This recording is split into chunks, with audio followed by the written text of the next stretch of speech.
बालक, तुम भूल कर रहे हो। मैं ही हूँ वास्तविक गजमुखन। नहीं, मैं हूँ वास्तविक गजमुखन। बालक।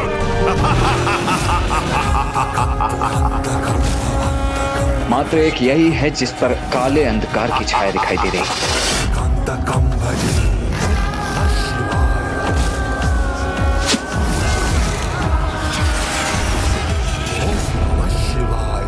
अपने भीतर के वास्तविक अंधकार को नहीं छिपा सकते तुम गजमुख। इसीलिए तुम्हारा परिचय करना अत्यंत सरल और स्पष्ट है।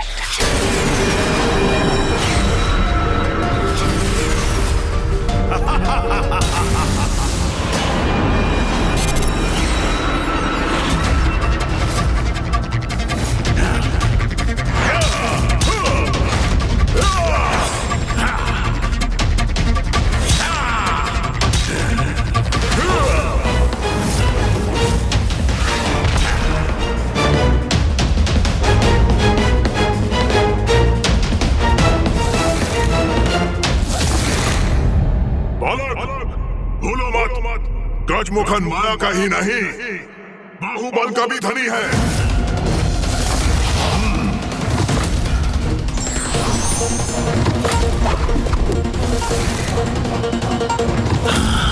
मुझे कोई अंतर नहीं पड़ता गजमुख। माया हो चाहे बाहुबल, सब मेरे समक्ष विफल होंगे।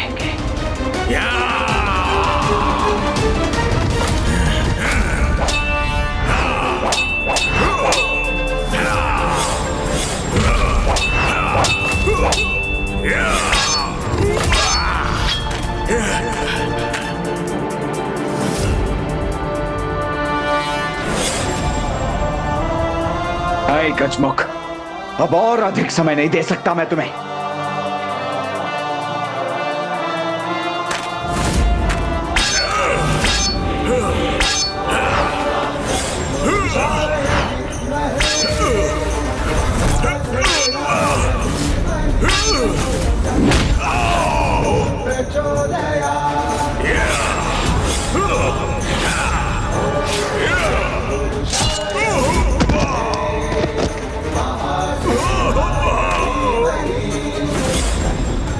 यही अवसर है। देव सेनापति कुमार कार्तिकेय को इस दुष्ट का अंत कर देना चाहिए।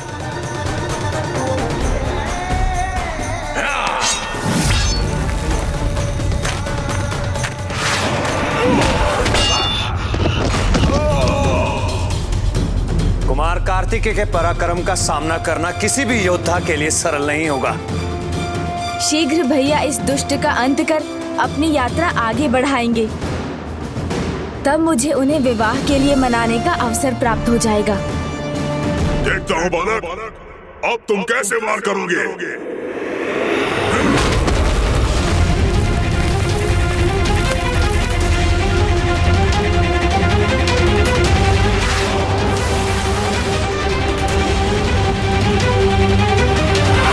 अनेकों स्थानों को पार कर हम इन नुकीली शिलाओं वाले कक्ष में पहुंच गए हैं।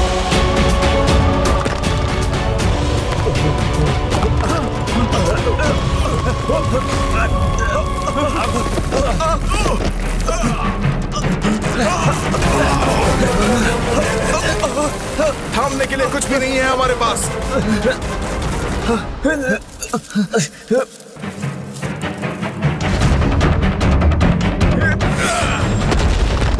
शीघ्र ही सब लोग इसे थाम लीजिए और दूसरे कक्ष में प्रवेश कीजिए।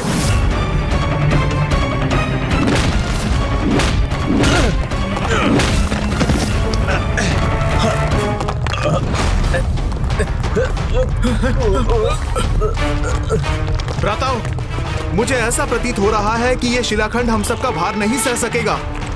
किंतु हमें प्रयास करना होगा। मात्र इतने समय ही इसका प्रयोग करना है, जितने समय में हम इस कक्ष से बाहर निकल सके।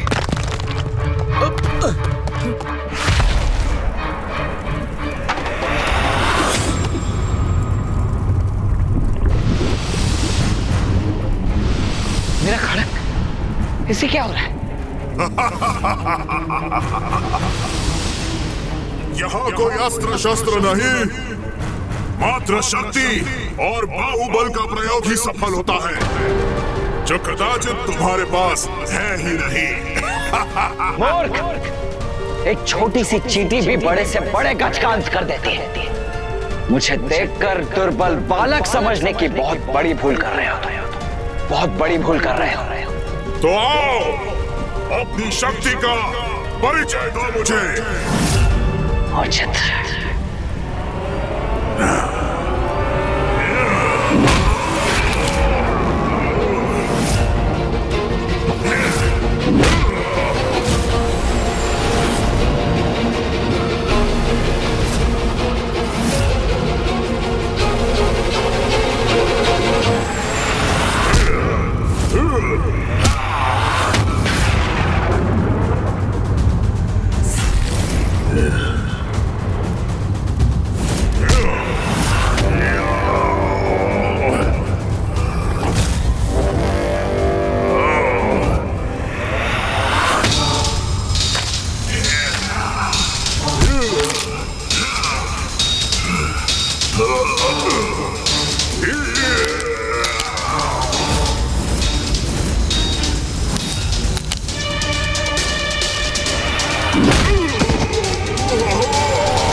मैं गजमुखन, जिसमें सहस्त्रों गजों की शक्ति निहित है, इसे तनिक भी क्षति पहुंचाने में असमर्थ क्यों हो रहा हूं?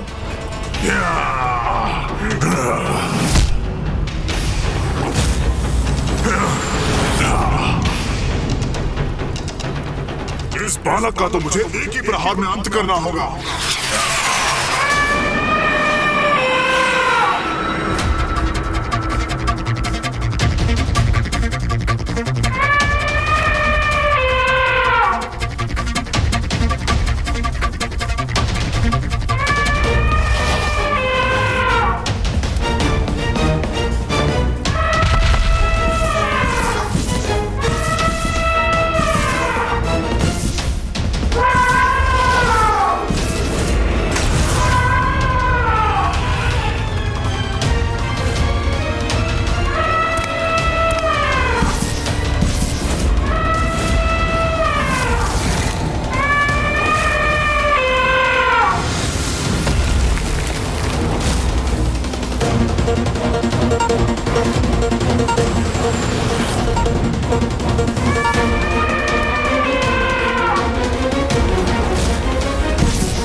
संभव है कि आपके पिता श्री महान गजमुखन संकट में हों। इसीलिए महान असुर सम्राट का आदेश है कि आप शीघ्र जाकर अपने पिता की सहायता कीजिए। मेरे पिता अपराजय हैं, किंतु युद्ध में उनका साथ देना मेरा परम सौभाग्य होगा। जाओ, जाकर कह दो असुर सम्राट से कि मैं और पिताश्री शीघ्र ही शेष देवताओं को बंदी बनाकर लौटेंगे। अवश्य।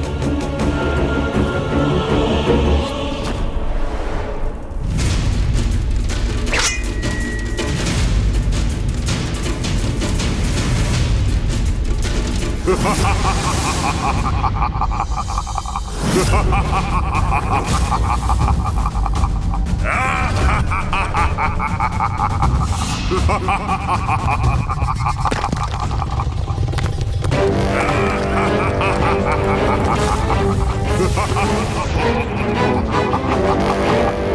और क्रीड़ा नहीं, अब तुम्हें उस अस्त्र का सामना करना होगा जो कभी नारायण के हाथों की शोभा था, जो अब मेरे पास है।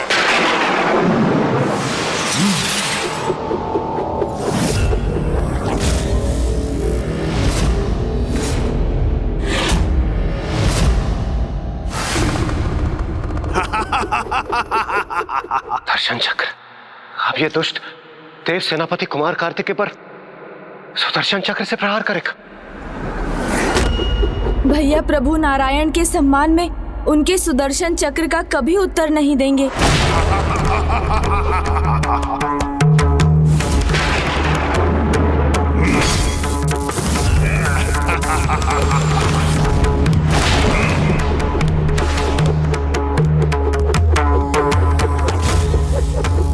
नहीं, नारायण के इस महान अस्त्र पर प्रहार करने की मैं कल्पना भी नहीं कर सकता।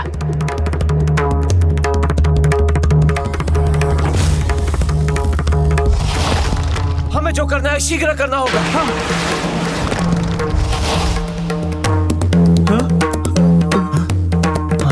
ये कक्ष अन्य स्थानों से अधिक सुरक्षित प्रतीत हो रहा है।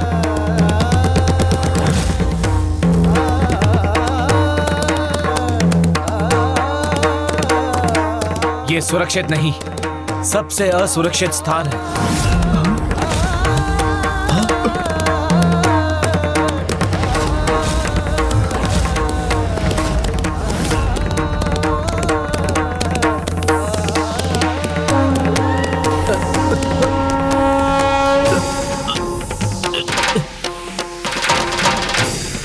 ये अवश्य विषैली वाष्प है।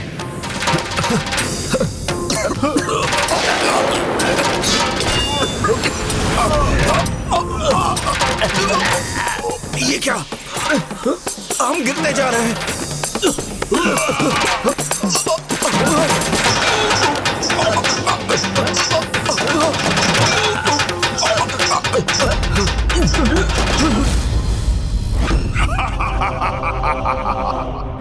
अब कुछ ही समय शेष है। तुम्हारे और तुम्हारे योद्धाओं के अंत में फिर इन देवताओं को बंदी बनाकर ले जाऊंगा मैं। कितना आनंद आएगा जब देवराज सहित स्वर्गलोक के सारे देवता असुर सम्राट के सेवक होंगे।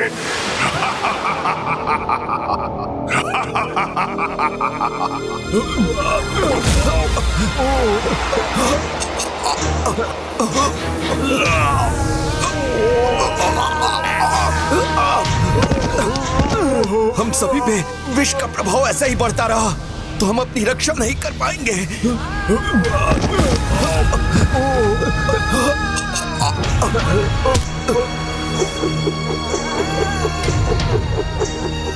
हे मामा जी, हे प्रभु श्री हरि नारायण, आपका सुदर्शन चक्र भैया कार्तिकेय के निकट पहुंच रहा है। कृपा कर उन्हें सुरक्षित कीजिए।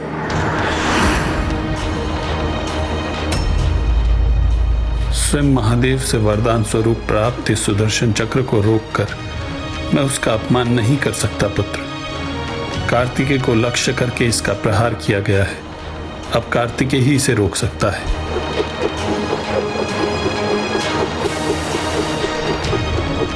क्या करूं मैं? कैसे पुत्र कार्तिकेय की सहायता करूं?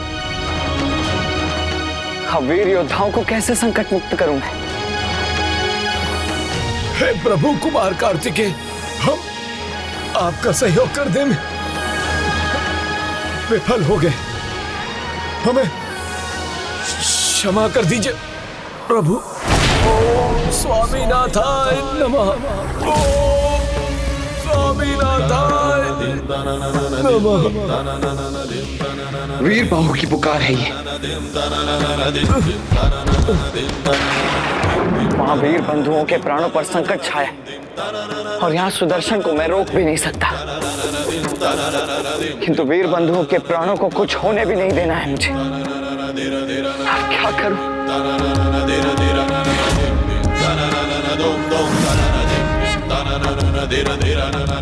अब इस कठिन परिस्थिति में मेरी समस्या का मात्र एक ही उपाय है। का शक्ति दंड, शक्ति दंड, शक्ति दंड। ओम महाशक्तिये नमः। ओम महाशक्तिये नमः। ओम महाशक्तिये नमः। ओम महाशक्तिये नमः।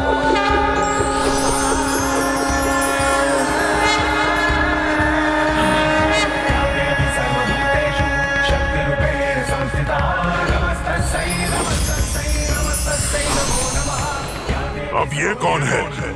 ये कहां से प्रकट हो गई?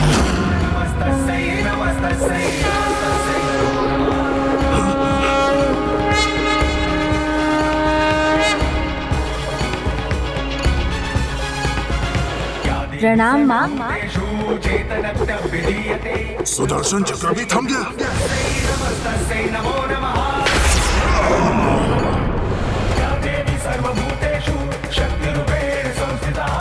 माँ और प्रभु नारायण एक ही तत्व हैं, तो सुदर्शन माँ की ओर भला कैसे बढ़ सकते हैं? और यदि जिसके साथ माता की शक्ति है, सुदर्शन भी उसी के सहायक बनेंगे।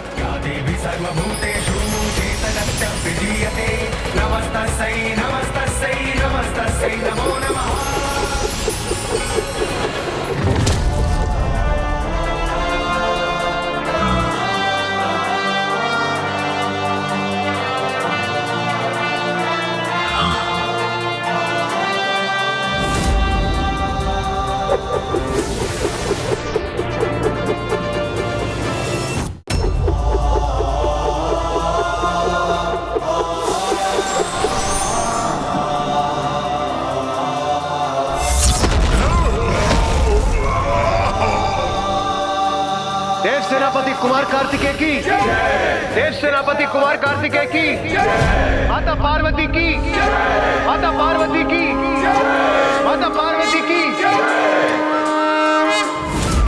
माता, मुझे पूर्ण विश्वास है शीघ्र देव सेनापति असुरों का सर्वनाश कर भ्राता जयंत को वापस ले आएंगे।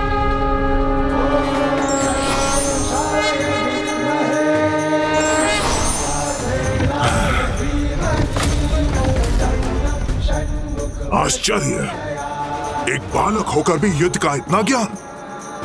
अस्त्र शस्त्र द्वंद्व युद्ध, कुछ भी तो अछूता नहीं इससे। यहाँ तक कि सुदर्शन चक्र को भी इसने रोक लिया। ये कैसे संभव है? कदाचित तुम्हें इनका पूर्ण परिचय अभी ज्ञात नहीं हुआ।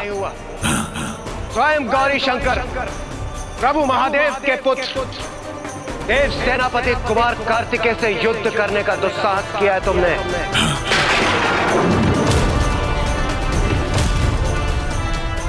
महादेव पुत्र, मात्र आपका पुत्र, जिसका जन्म केवल आपके ही अंश से हुआ हो और उसमें उसकी माता का कोई भी भूमिका ना हो, वही हमें पराजित कर सके।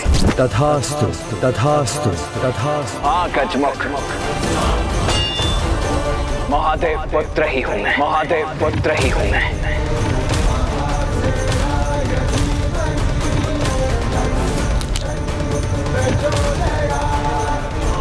अवश्य ही कोई महादेव के समान शक्तिशाली आएगा जो तुम्हारे दम के साथ साथ तुम्हारा भी अंत करेगा।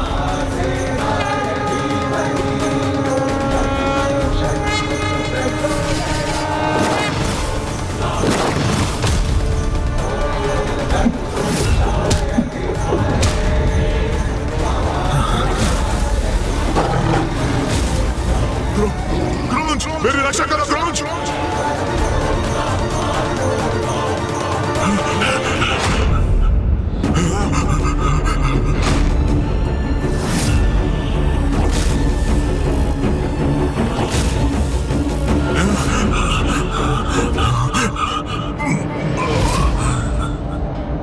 ये देव सेनापति कुमार कार्तिकेय इस पर वार क्यों नहीं कर रहे? यदि गजमुख भागने में सफल हो गया, वो तो सुरक्षित बच जाएगा। भैया पीछे से वार कर युद्ध के नियमों को कदापि भंग नहीं करेंगे और क्रोंच पर्वत को उसकी सभी मायावी शक्तियां गजमुखन से ही प्राप्त हुई हैं। इसलिए वो उसकी रक्षा का पूर्ण प्रयास करेगा।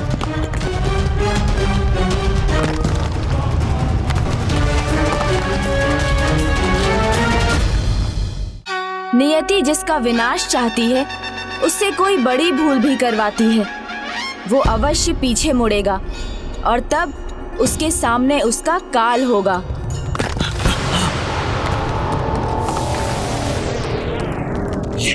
ये तो क्रॉन्च की परछाई है। मैं सुरक्षित हो गया।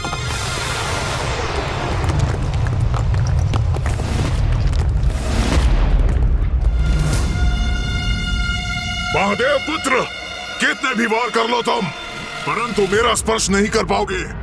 मुझ तक बढ़ने का दुस्साहस किया तो मेरा क्रॉन्च पर्वत तुम सबको निकल जाएगा। तुमने मुझे विवश कर दिया शक्ति का प्रयोग करने पर।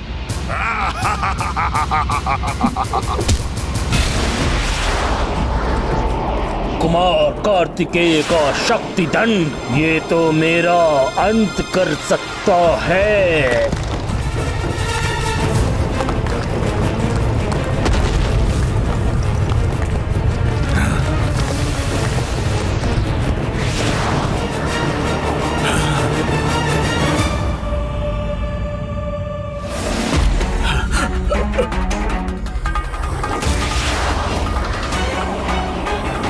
अपनी रक्षा कैसे करूं मैं? मुझे कौन बचाएगा?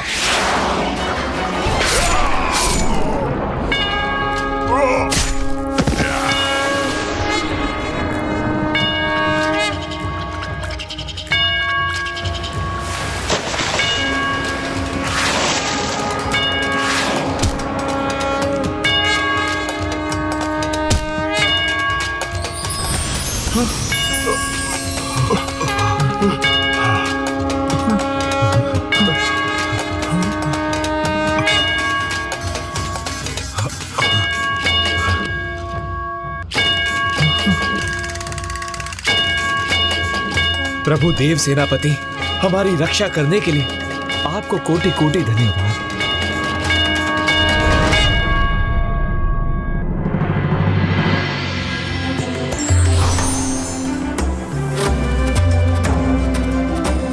प्रभु स्वामीनाथ की जय। देव सेनापति कुमार कार्तिकेय की जय।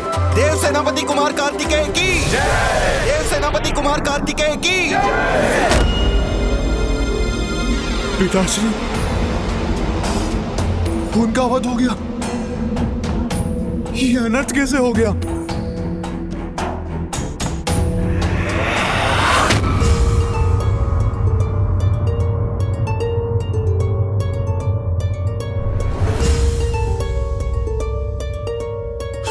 पिताश्री,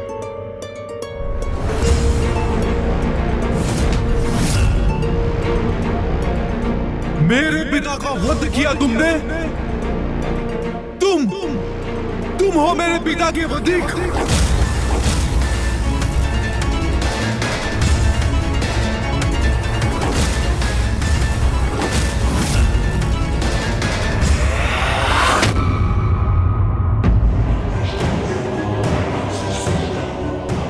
मेरे और मेरे अजय भ्राता गजमुख के बाहुबल के सामने दुर्बल है देवता, दुर्बल है आप और आपकी ये भविष्यवाणी।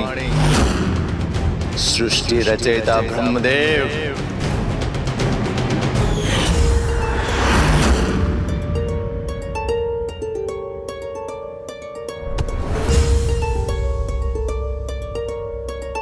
पिताश्री,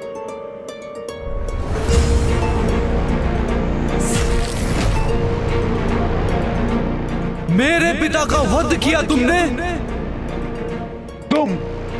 तुम हो मेरे पिता महान असुर गजमुखन के वधिक।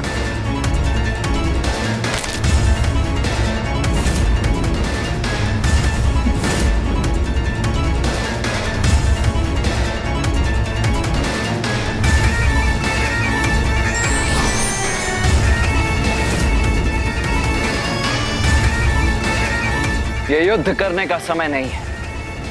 अभी तुम शोक में हो और पुत्र होने के नाते सर्वप्रथम तुम्हारा कर्तव्य है कि तुम अपने पिता का अंतिम संस्कार करो, युद्ध नहीं। उसके उपरांत भी यदि तुम मुझसे युद्ध करना चाहते हो तो प्रस्तुत हो जाना।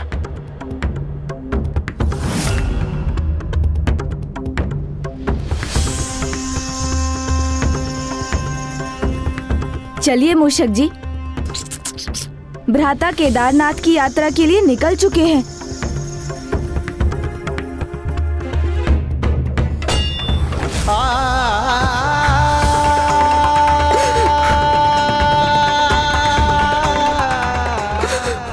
मुझे क्षमा कर दीजिए पिताश्री, मैं समय पर नहीं आ सका और जब मैं पहुंचा तो आपकी सहायता ना कर सका।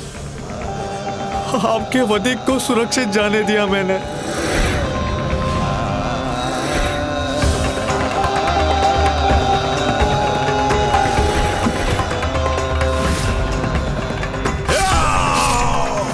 किंतु प्रतिशोध की अग्नि मेरे भीतर धधक रही है।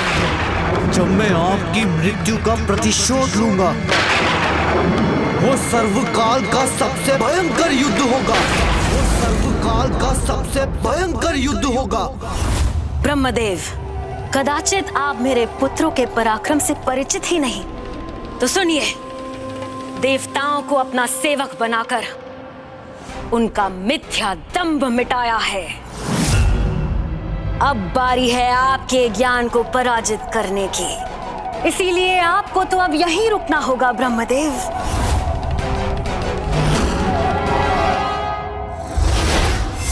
ले जाओ इन्हें, बंदी बना लो और हर दिन के आरंभ में मेरे सामने प्रस्तुत करो, ताकि ये अपने पंचांग की गणना करके देख सके कि हम कैसे उसको अपने अनुसार परिवर्तित कर रहे हैं।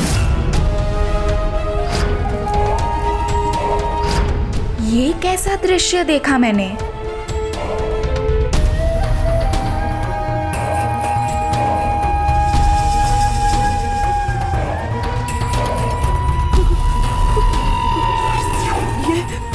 ये असुर ब्रह्मदेव तक भी पहुंच गए।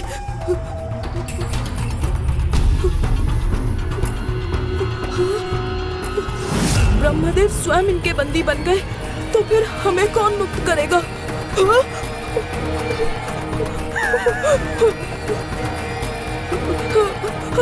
भीरु पिता के भीरु पुत्र, कांपना बंद करो। यदि ये पात्र तुम्हारे हाथों से नीचे गिर गया तो समझ लो कि आज तुम्हारा अंतिम दिवस है।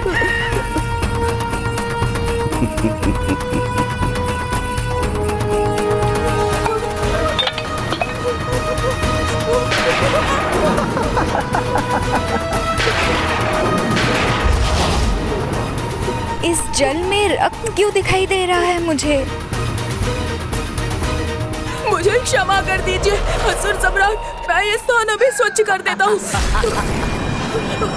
ये है देवराज इंद्र, अर्थात स्वर्ग के सबसे शक्तिशाली पुरुष का पुत्र।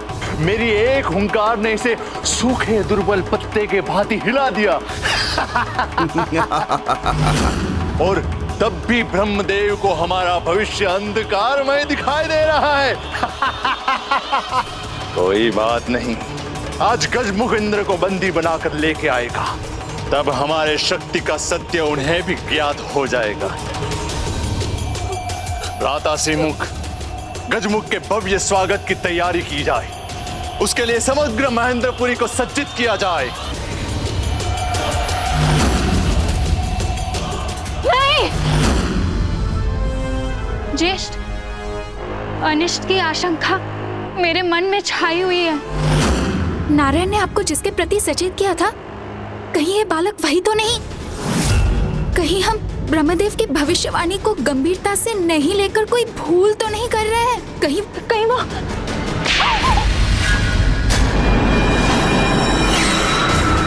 गजमुखन और सिंहमुखन जैसे पराक्रमी योद्धा की बहन की मुख से ऐसी निराशाजनक बातें शोभा नहीं देती। इसीलिए तुम्हारी भलाई इसी में है कि तुम अपना मुख बंद रखो।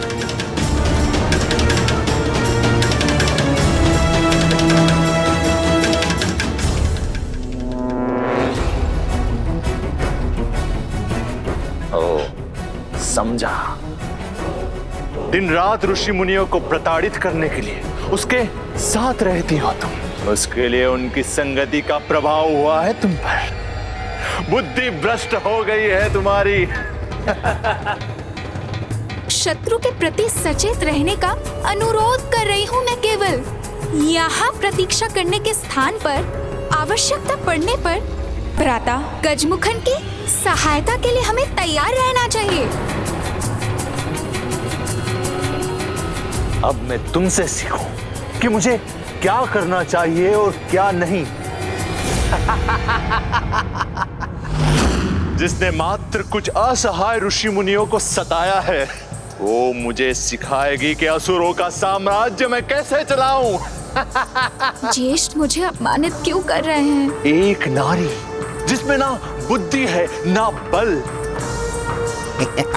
अब मुझे उससे सीखना होगा कि मैं अपने असुर साम्राज्य की रक्षा कैसे करूं। जाओ, दूर हो जाओ मेरी दृष्टि से। तुम्हारे इस मुख को ना ही मैं अब देखना चाहता हूं, ना ही तुम्हारे कोई व्यर्थ के सुझाव सुनना चाहता हूं। जाओ। अब ज्येष्ठ ने मेरे अपमान और तिरस्कार की सभी सीमाएं पार कर दी हैं, परंतु मैं इसका उत्तर अवश्य दूंगी।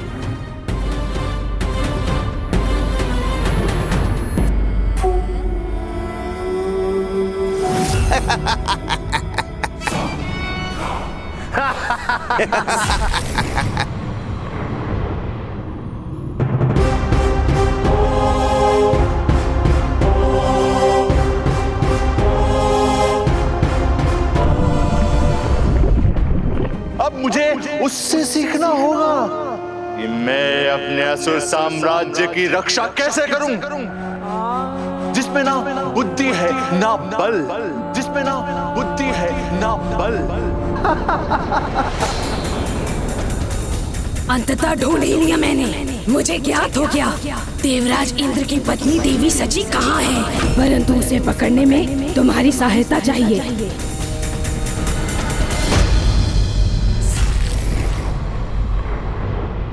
तुम्हें पूर्ण विश्वास है दुर्मुखी कि वो देवराज की ही पत्नी है?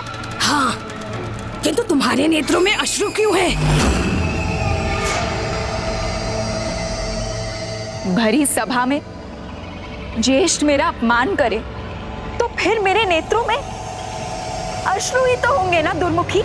किंतु अब मैं अपना सामर्थ्य प्रमाणित करूंगी।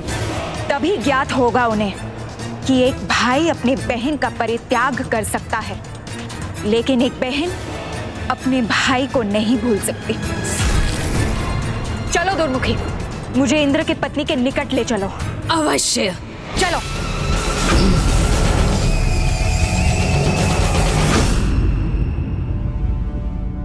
ओम नमः शिवाय, ओम नमः शिवाय। हे महादेव, आपसे एक ही प्रार्थना है, जब तक कुमार कार्तिकेय उस अत्याचारी तक ना पहुंच जाए, तब तक आप मेरे पुत्र जयंत को सुरक्षित रखिएगा।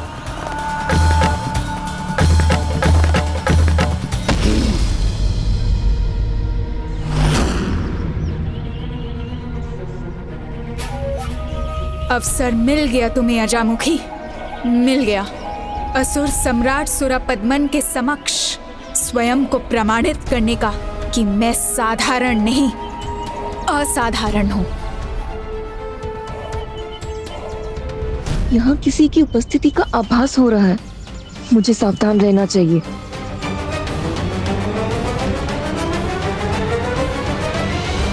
क्या हुआ पुत्री देवसेना? माता, यहाँ किसी असुरी शक्ति की छाया है। हाँ पुत्री देवसेना, किंतु अब हम क्या करें? जो सबके सहायक है, अब वही हमारी सहायता करेंगे।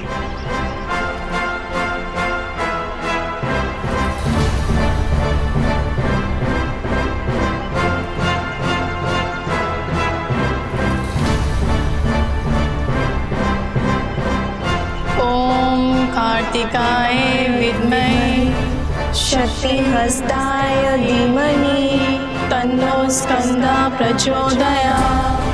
ओम कार्तिकाय विद्महे शक्तिहस्ताय धीमहि तन्नो स्कंदा प्रचोदयात्। ओम कार्तिकेयाय विद्महे शक्तिहस्ताय धीमहि ओम कार्तिकाय विद्महे शक्तिहस्ताय ये स्वर, ये तो मेरे भक्तों की गुहार है। तन्नो स्कंदा प्रचोदयात्। ओम कार्तिकेयाय विद्महे शक्तिहस्ताय धीमहि तन्नो स्कंदा प्रचोदयात्। मुझे ऐसा आभास क्यों हो रहा है जैसे कोई पुनः विपत्ति आने वाली हो। धीमहि तन्नो स्कंदा प्रचोदयात्। ओम कार्तिकेयाय विद्महे शक्तिहस्ताय धीमहि। हमारा आगे बढ़ना कठिन होता जा रहा है, किंतु मैं रुकने वाली नहीं हूँ दुर्मुखी। किसी भी परिस्थिति में स्वयं को प्रमाणित करना ही होगा।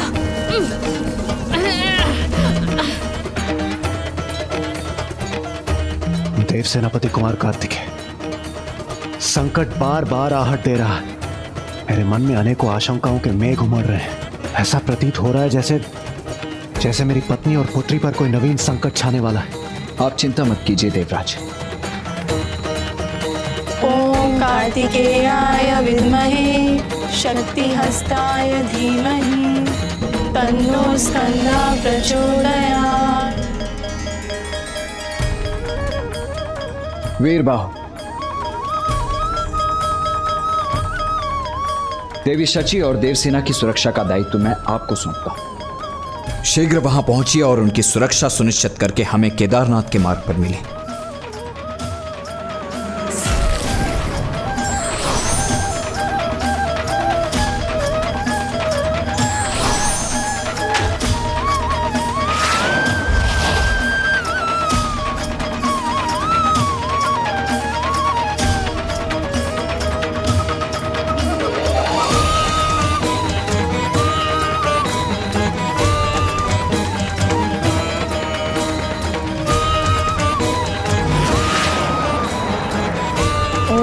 कार्तिकेयाय विद्महे शक्तिहस्ताय धीमहि तन्नो स्कंदा प्रचोदयात्।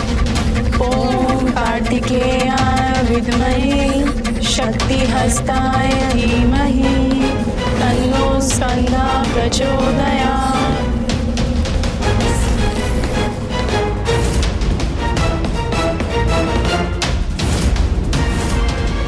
ना व्यर्थ का विरोध, ना कोई चीख पुकार, ये सब नहीं चाहिए मुझे। शांति पूर्वक चलो मेरे साथ। मैं तुम्हें तुम्हारे पुत्र के पास ले चलूंगी, जिसकी सुरक्षा की तुम प्रार्थना कर रही थी। माता और पुत्र दोनों मिलकर असुर सम्राट की सेवा करना। तुम्हारा सौंदर्य उन्हें अवश्य भाएगा और वो मेरे उपहार स्वरूप तुम्हें अवश्य स्वीकार करेंगे।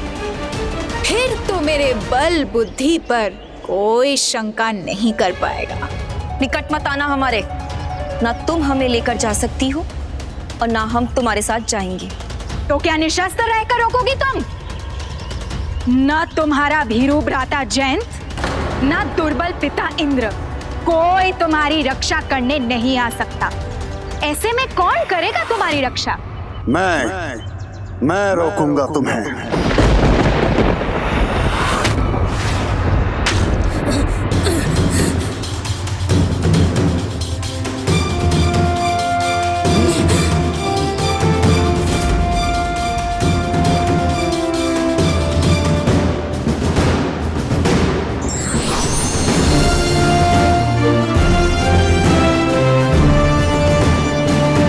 अजामुखी हूं मैं, कोई साधारण स्त्री नहीं। चले जाओ यहाँ से, अन्यथा अपनी मृत्यु के दोषी स्वयं तुम होगे। दोष तो तुम कर रही हो, निर्दोष देवियों को सताकर। तुम चली जाओ तो मैं भी चला जाऊंगा। इनका दोष है देवता कुल का भाग होना, इसीलिए हमारी ताड़ना के भागी है ये। साहस है तो रोक लो हमें। साहसी पुरुष तो वो होते हैं जो स्त्री पे वार नहीं उनका सम्मान करते हैं। इसे शांतिपूर्वक चली जाओ यहाँ से। मुझसे डरकर बहाने मत बनाओ। तुम हो कौन जो मेरे कार्य में हस्तक्षेप करने चले आए? वीर बाहु हूँ मैं, स्वामी कार्तिकेय का सेनापति, स्वामी कार्तिकेय का सेनापति, स्वामी कार्तिकेय का सेनापति।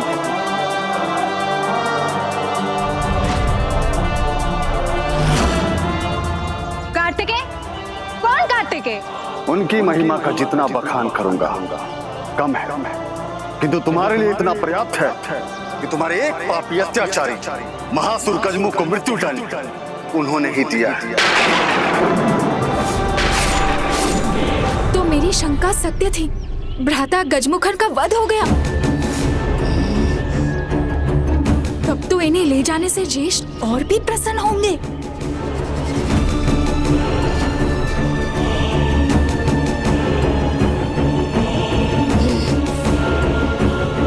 वो जो भी है उसके किए का दंड अवश्य मिलेगा और मेरे प्रतिशोध का आरंभ होगा इन दोनों के हरण से।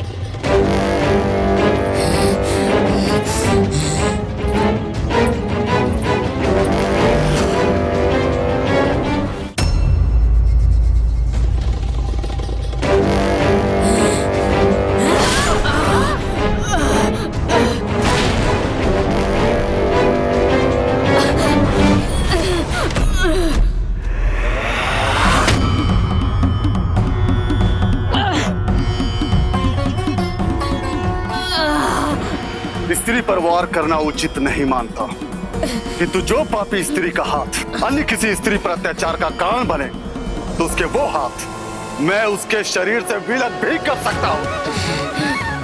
अब जाओ यहाँ से, अन्यथा अपने प्राण भी गंवा बैठोगी। आज अभी यहाँ से स्वयं को बचाऊंगी तो ही कल मुस्कुरा पाऊंगी और तभी भविष्य में इसका वध कर पाऊंगी। सावधान रहना, पराजय स्वीकार नहीं करेंगे हम। तुम्हें और तुम्हारे कार्तिकेय को अपने अपराधों का दंड अवश्य प्राप्त होगा।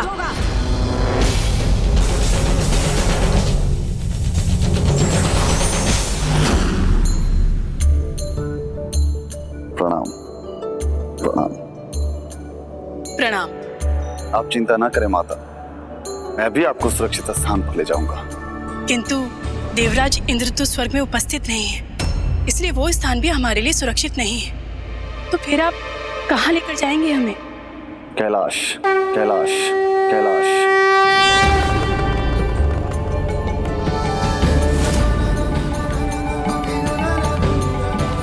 संकट के गर्भ में कभी कभी शुभ संकेत भी छुपे होते हैं। इस संकट ने मेरे भावी पुत्र वधु के यहाँ आगमन का संयोग उत्पन्न कर दिया है। विजय नाद के साथ इंद्र देवता और दूसरे लोगों को बंदी बनाकर मेरा भ्राता महाबली गजमुख और उसका वीर पुत्र सुरेंद्र कैसे भी क्षण आ रहे होंगे और उसके आने से पूर्ण उनके स्वागत की तैयारियां हो जानी चाहिए।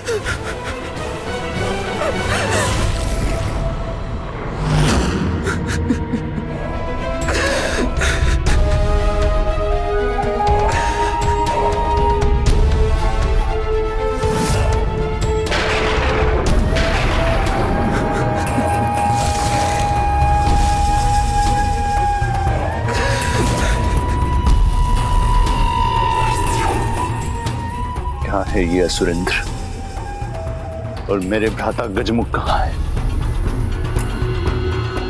और तुम उसके मुकुट लेके क्यों आए हो? यही शेष बचा है पिताश्री का। वो अकेले थे जब उसने पिताश्री पर प्रहार किया और उनका वध कर दिया। वो अपने 9 योद्धाओं और देवताओं के साथ था और मैं अकेले होने के कारण उसे क्षति तक भी नहीं पहुंचा सका। छीन लिया उसने पिताश्री को, आपके भ्राता को छीन लिया। कौन है वो?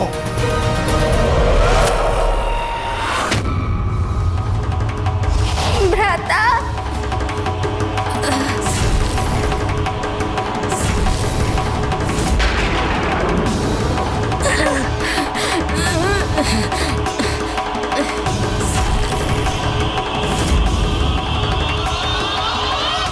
देखिए भ्राता, आपकी बहन की कैसी दुर्दशा की उसने।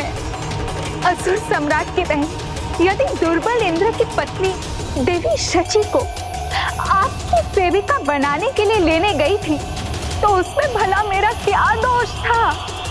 किंतु वहां सेनापति आ गया और मुझे ये आघात दे गया। कोई बताएगा मुझे कि किसने मुझे चुनौती देने का दुस्साहस किया? कार्तिकेय भ्राता,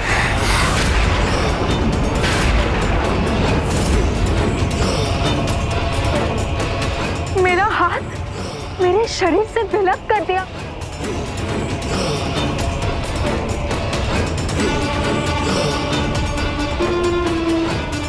तो तुम्हें वहां पे जाने की क्या आवश्यकता थी? स्त्री हो अबला हो तो तुम्हें यहाँ पे ही रहना चाहिए था ना, राजभवन में। जिसका सामर्थ्य नहीं वो करने क्यों गई थी तुम? बस भ्राता, आप मेरे अपमान की सारी सीमा लांघ चुके हैं। आप केवल एक सामान्य असमर्थ पुरुष की भांति अपने गृह में अपने ही लोगों और स्त्रियों का अपमान क्यों कर रहे हैं? यदि आप सचमुच में एक महान पराक्रमी योद्धा हैं, तो जाइए अपने भ्राता के अंत का प्रतिशोध लीजिए। युद्ध भूमि में जाइए। इस प्रकार गृह में हुंकार भरने से कुछ नहीं होगा। जाइए भ्राता, जाइए। हाँ, स्वयं मैं जाऊंगा और उसका अंत करूंगा और उसके बाद मैं तुम्हें दंडित करूंगा।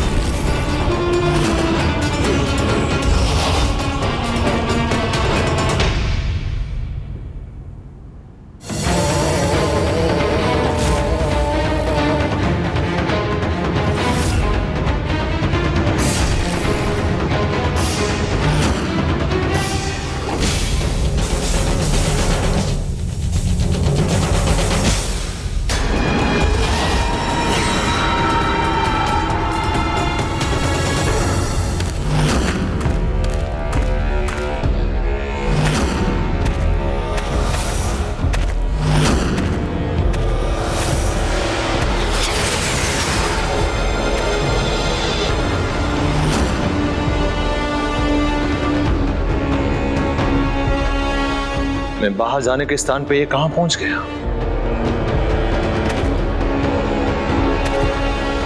कहां जा रहे हो पुत्र? मैं यहाँ क्यों? और आप ये कैसे कर रही हैं माँ? माँ हूँ तुम्हारी, फिर भी तुम्हें मेरी शक्तियों का भान नहीं। और तुम एक ऐसे शत्रु से युद्ध करने जा रहे हो जिसकी शक्तियों का तुम्हें ज्ञान ही नहीं। कैसे योद्धा हो तुम? कौन है तुम्हारा शत्रु? क्या अस्त्र शस्त्र है उसके पास? कितना सामर्थ्यवान है वो? क्या माया का ज्ञान है उसे? उसकी सहयोगियों की संख्या क्या है? इसका ज्ञान भी है तुम्हें? माँ उचित कहती है, मुझे ये सब तो कुछ भी ज्ञात नहीं। जब शत्रु का कोई ज्ञान ही नहीं है, तो उसके विरुद्ध रणनीति का निर्माण कैसे करोगे? और रणनीति के बिना रण कैसे करोगे? आप सर्वथा उचित कहती हैं माँ। उसके विषय में सब कुछ ज्ञात करूंगा मैं शीघ्र किसी को भेजूंगा। किसी को नहीं, भाखन और उसके सहयोगी मयूरन और सिरन को भेजो।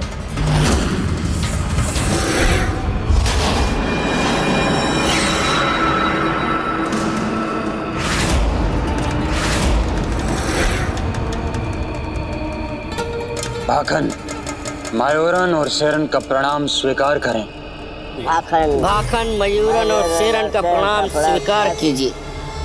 असुर सम्राट, भाखन को भास हो गया है कि आपके मन में क्या चल रहा है। आपके बताए बिना मैं सब समझ गया।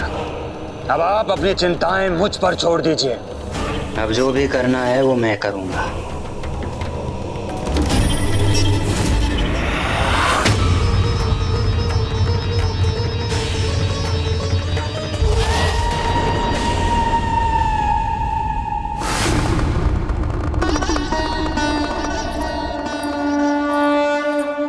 मेरे होने वाली पुत्र वधू प्रथम बार कैलाश आ रही है। आज मैं प्रथम बार उसे प्रत्यक्ष देखूंगी। माता, माता वो आ रही हैं।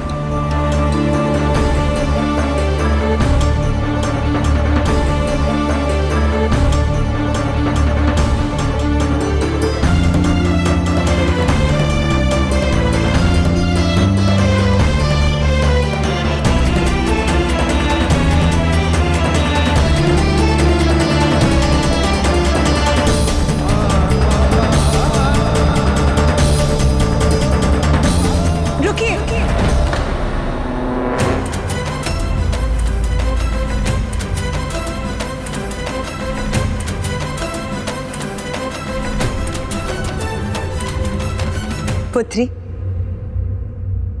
सर्वप्रथम अपना दाहिना पांव बढ़ाओ।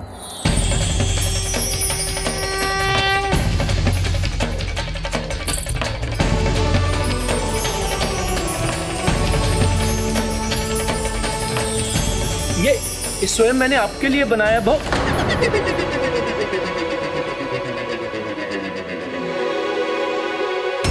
ये नंदी जी अभी क्या कहते कहते रुक गए। प्रणाम माता। पुत्री,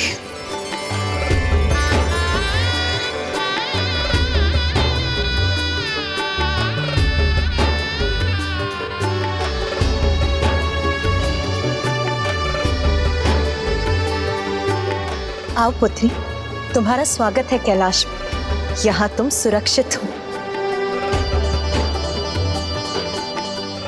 माता पुत्री देवसेना के साथ ऐसा व्यवहार क्यों कर रही हैं? जैसे उनका पूर्व का कोई परिचय हो। आओ।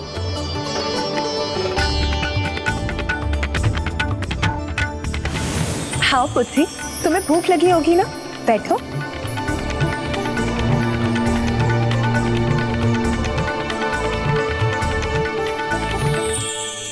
आप चिंता ना करें, माँ अन्नपूर्णा है।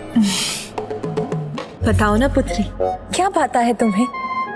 खीर, हलवा, लड्डू, मोदक, बताओ पुत्री। माता ने इतना कुछ प्रस्तुत कर दिया, किसका चुनाव करूं मैं? माता, कुमार कार्तिकेय को तो खीर भाती है ना? हाँ, मेरे विचार से तुम्हें भी खीर बहुत भाएगी, है ना? माता, इस विपत्ति के समय में आपने हमें आश्रय दिया, उसके लिए आपका कोटि कोटि धन्यवाद।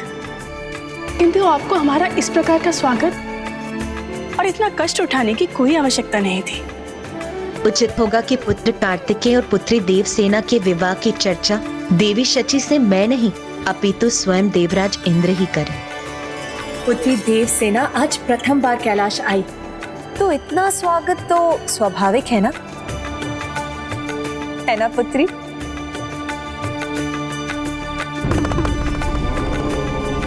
माता, इनकी सुरक्षा हेतु मैं इनकी सुरक्षा का दायित्व अब मेरा है पुत्र वीरबाहु। अब देवी शची और पुत्री देवसेना की देखरेख मैं स्वयं करूंगी। आप निश्चिंत होकर पुत्र कार्तिकेय के पास लौट सकते हैं। प्रणाम माता।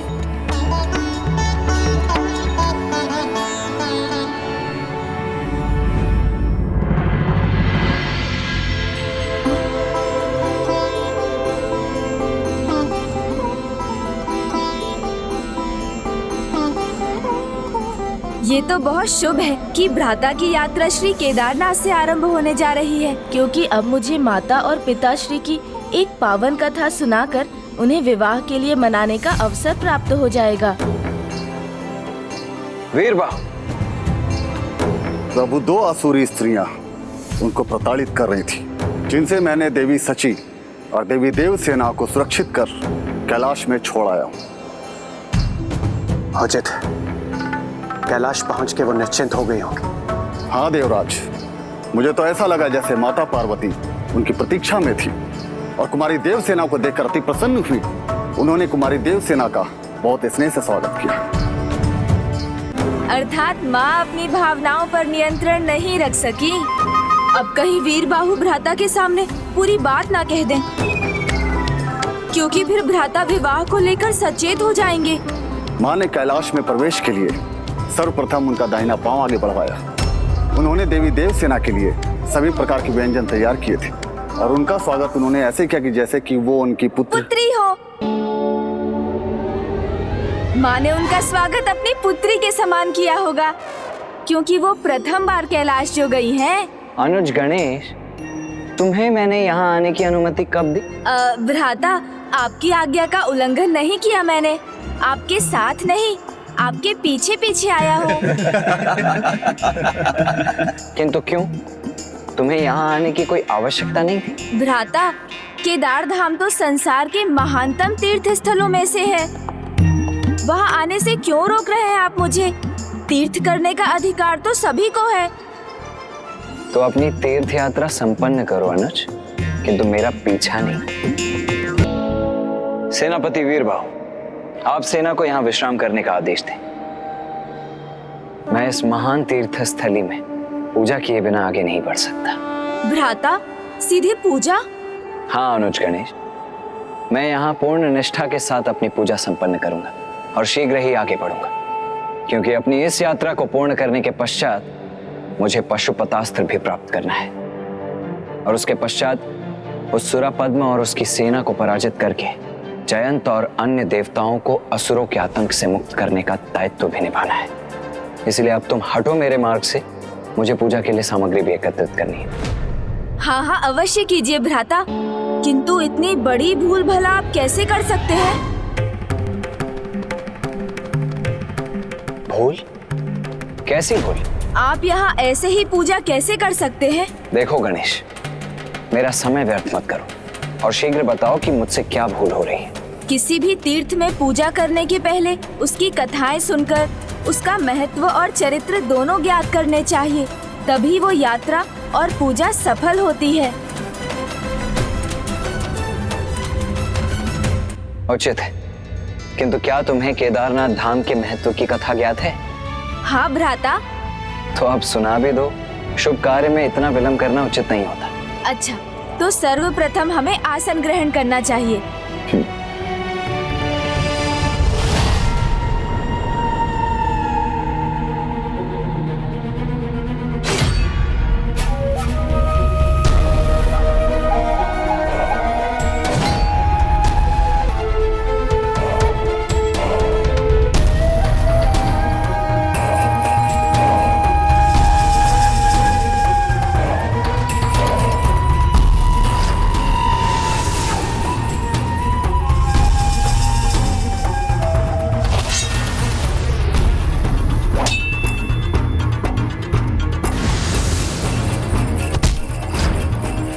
मायूरन, वो यहीं थे। हाँ हाँ शरण, यही थे। हाँ मयूरन, मुझे भी लग रहा है कि वो लोग यही थे, लेकिन कहाँ?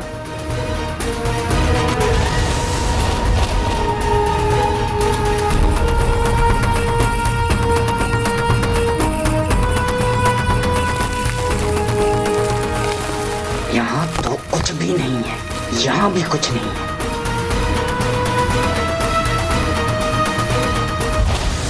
किंतु यहाँ तो कुछ भी नहीं दिख रहा है।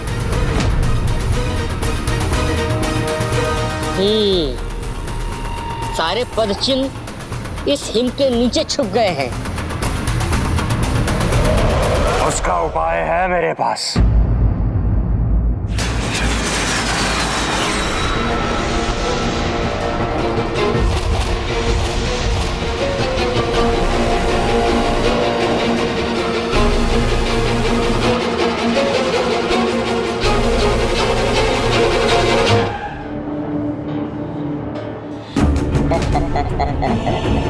उनके पद चिन्हों के अनुसार वो केदारनाथ की ओर गए हैं। वो केदारनाथ की ओर गए हैं। वो केदारनाथ की ओर गए हैं।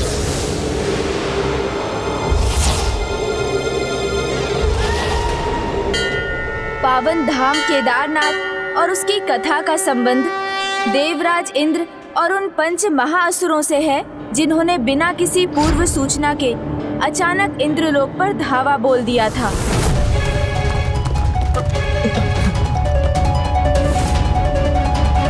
अब ये किस संकट की सूचना है? कौन है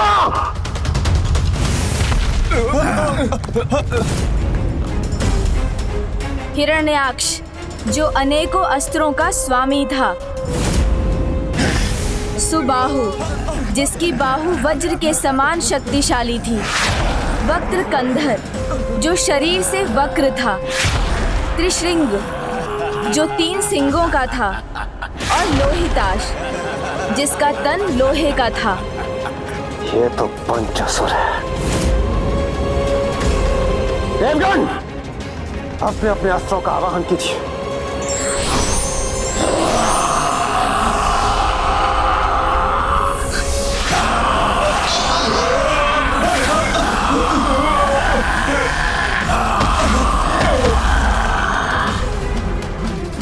ये पंचासुर, ये तो अजय है।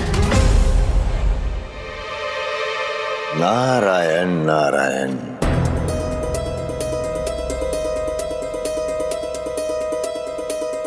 प्रणाम देवऋषि। सबके काल के सामने आने का अवश्य कोई कारण है, और बात रही इन पंच असुरों की, तो इनका काल बनेगी स्वयं महादेव की शक्ति। जब वे करेंगे काल का रूप धारण, तभी पंच असुरों के पराजय का बनेंगे कारण। उससे पूर्व देवराज इंद्र, आपको प्रस्थान करना होगा। मंदाकिनी के तट पर पहुंचना होगा और वहां पहुंचने के बाद आराधना करनी होगी, तपस्या करनी होगी प्रभु की।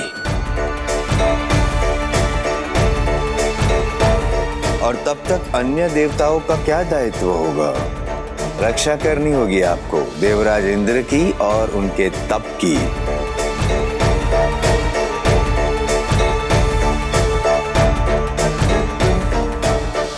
देवराज इंद्र महादेव की तपस्या करते रहे और कुछ समय उपरांत उनके तप की तपोशक्ति पिताश्री तक पहुंचने लगी।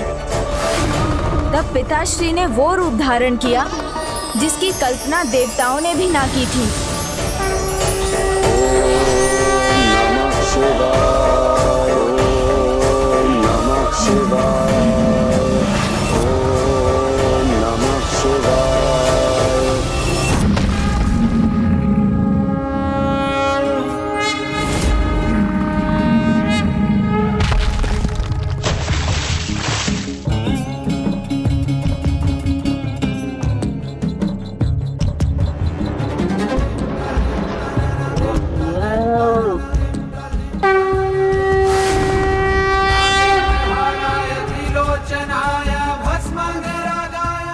महादेव महेश रूप में।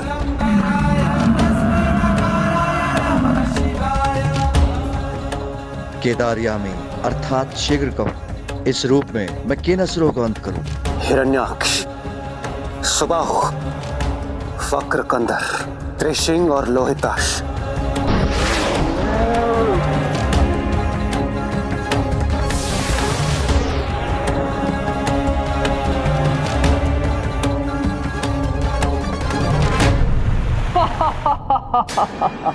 अप्सराओं को प्रस्तुत करो।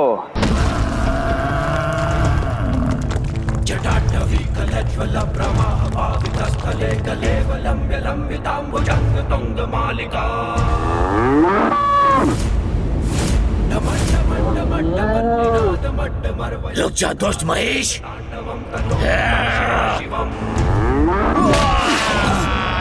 ओम नमः शिवाय। मेरी शक्तिशाली बाहु तुम्हें थाम लेगी महेश।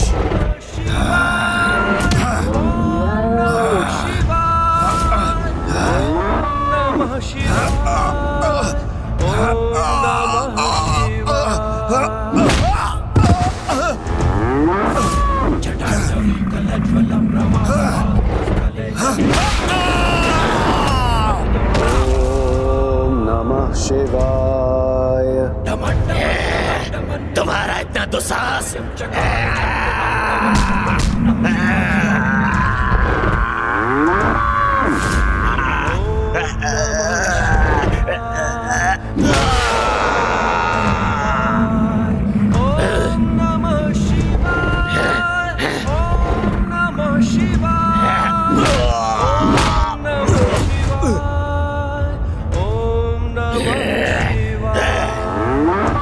लोहे का तन है मेरा, तेरे सींग भी मुझे क्षतिग्रस्त नहीं कर सकते।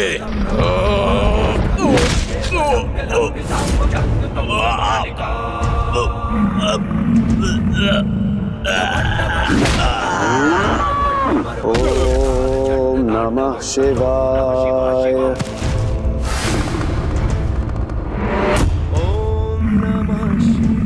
दुष्ट महेश, मेरे अस्त्र तुम्हारा अंत करेंगे।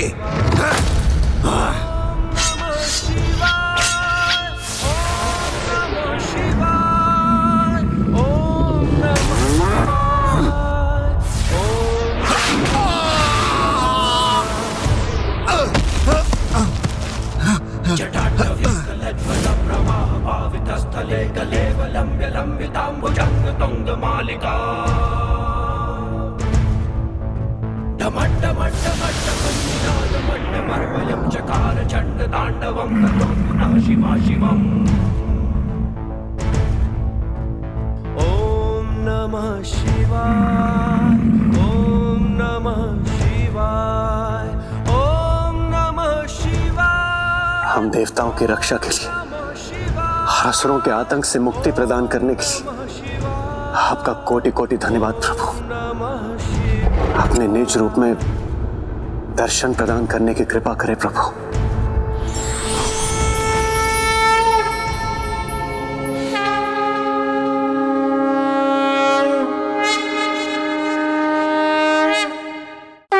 हे प्रभु केदारनाथ, कृपा कर मेरा एक निवेदन स्वीकार करें।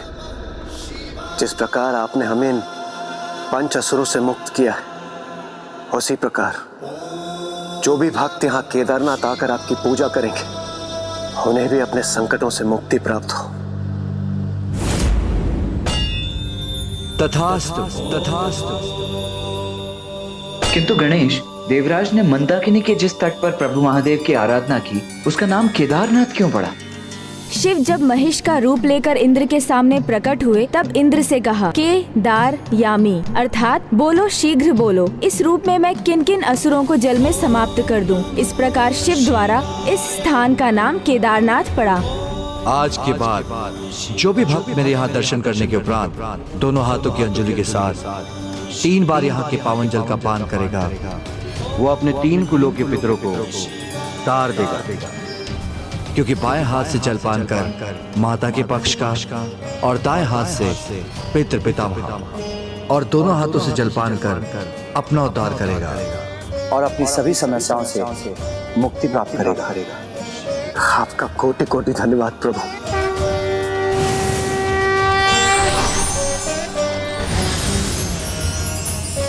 अद्भुत। इस प्रकार यहाँ तपस्या और प्रार्थना करने पर प्रभु ने देवराज इंद्र को ही नहीं, अपितु संपूर्ण जगत को उनके संकटों से मुक्त होने का उपाय प्रदान किया।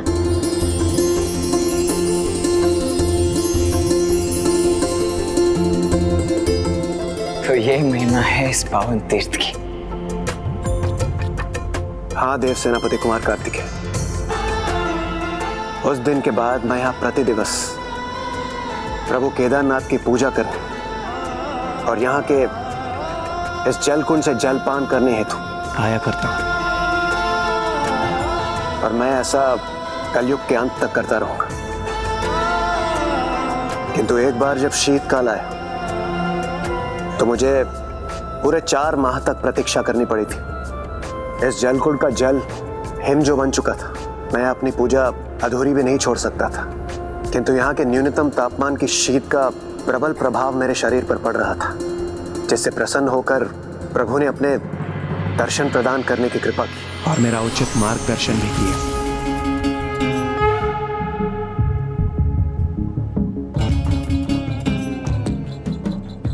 मुझे क्षमा करें प्रभु, यहाँ का जल पूर्ण रूप से हिम बन चुका है, जिस कारण मैं आपका जल अभिषेक करने में असमर्थ रहा। प्रभु मैं तो यहाँ हूँ, किंतु आपके शेष भक्त तो यहाँ आ भी नहीं पाएंगे। कृपा कर इस समस्या का कोई समाधान प्रदान करें प्रभु। ये 4 माह जब शीत का ऐसा प्रकोप रहेगा और मेरे भक्त मुझ तक नहीं पहुंच सकेंगे, तो उन्हें मेरे दर्शन प्राप्त करने के लिए हाटकेश्वर में होंगे। जहाँ ऐसा ही एक कुंड होगा और मैं केदार रूप में विराजमान रहूंगा। धन्यवाद प्रभु, आपका कोटि कोटि धन्यवाद। इसलिए प्रभु का यह धाम यदि केदारनाथ कहलाएगा तो हटकेश्वर दूसरे केदार के नाम से प्रतिष्ठित होगा।